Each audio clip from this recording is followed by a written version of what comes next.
Hi everybody, it's Whitney from All the Shelves. Long time no see, I know.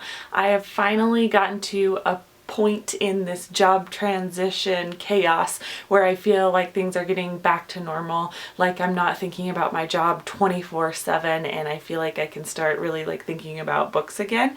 So today I'm going to film my August wrap up, which is, spoiler alert, very short.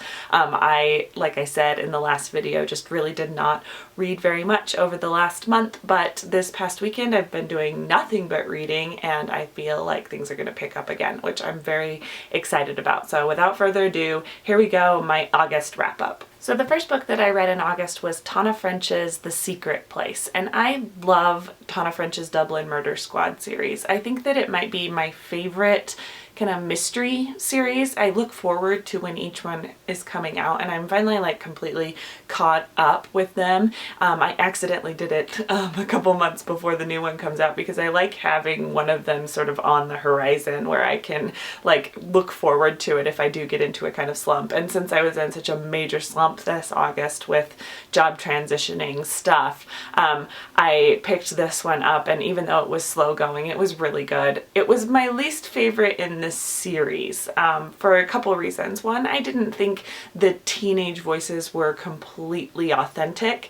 And I don't know, maybe this is a cultural difference, but it just felt like the slang and the kind of level of angst of these teenagers was just unrealistically high. I have been around teenagers a lot over the last month, and they are annoying, I'll give you that, but they are also really smart and can be really caring and sweet, and there wasn't really enough of that in this book. The other thing that I didn't love was the detective character that she followed this time. She always chooses a different detective that is kind of tangentially related to some of the other characters in other novels. So you can always read these books out of sequence, but sometimes you're rewarded by the appearance of a character from back in another book or something.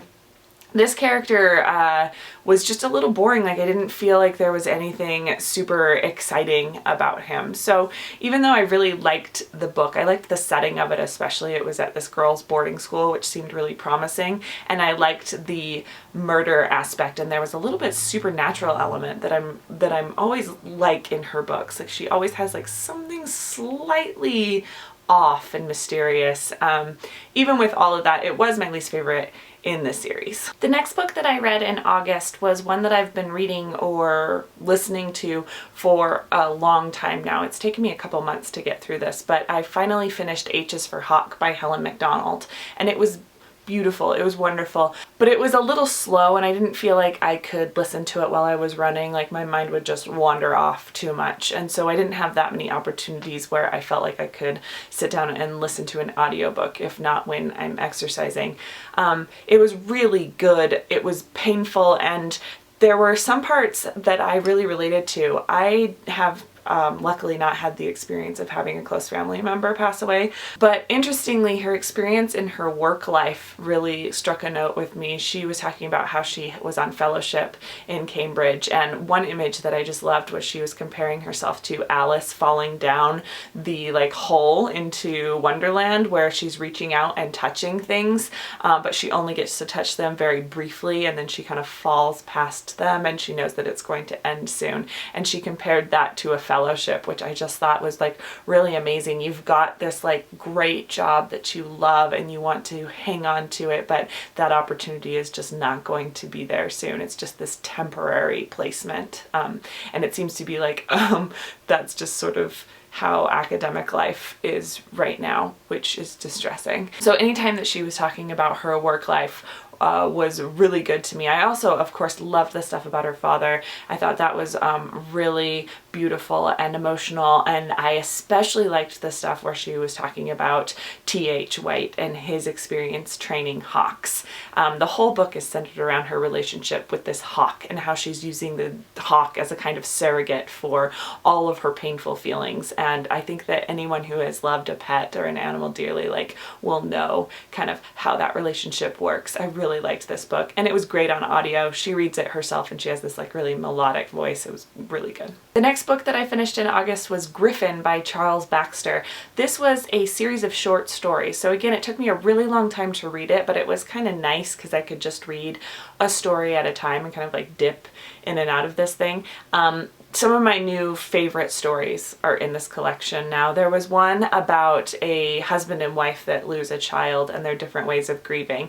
And I've always been really interested in that topic because I don't have a child, and so it just seems like not a foreign emotion to me. It's not like I'm like some kind of robot or something, but it is something that I can't necessarily relate to, but I'm very interested in.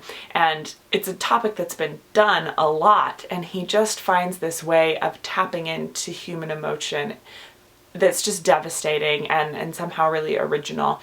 All of the stories, most of the stories had something to do with not trusting your perceptions or accepting other people's perceptions that seem entirely different than yours. And so there was like a kind of connecting thread between all of the stories, and most of them were stunning. There were a couple that I was sort of iffy on, but still enjoyed. Like not enough people have read Charles Baxter, I'm convinced of it, and you really should, especially the title story, Griffin.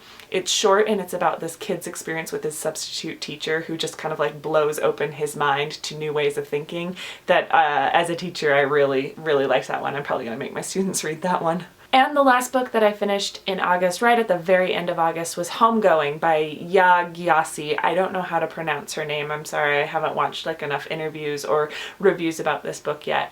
I wanted to go into it with kind of a fresh slate because I know that it's one of these big buzzy books of the year, and I went into The Girls with like not knowing anything, and I thought that that was like a better reading experience, and then afterwards I could kind of read some of the criticism that people had and see how it matched up to my own sort of criticisms of the book, you know. But Homegoing, I loved reading that without knowing anything because the structure was such a joy to me. And I knew that the structure kind of moved through time, but I didn't know it was chapter by chapter, and I didn't know how the characters would be related. So just as a brief synopsis, because this is a book that a lot of people are talking about right now, Homegoing is about kind of the history of American racism and how it relates to Africa, and partially about the origins of African Americans and their journey over to America and what awaited them here. So the book moves from chapter to chapter between generations, a father, a son, a mother, a daughter, etc., and you move all the way up until pretty close to present day.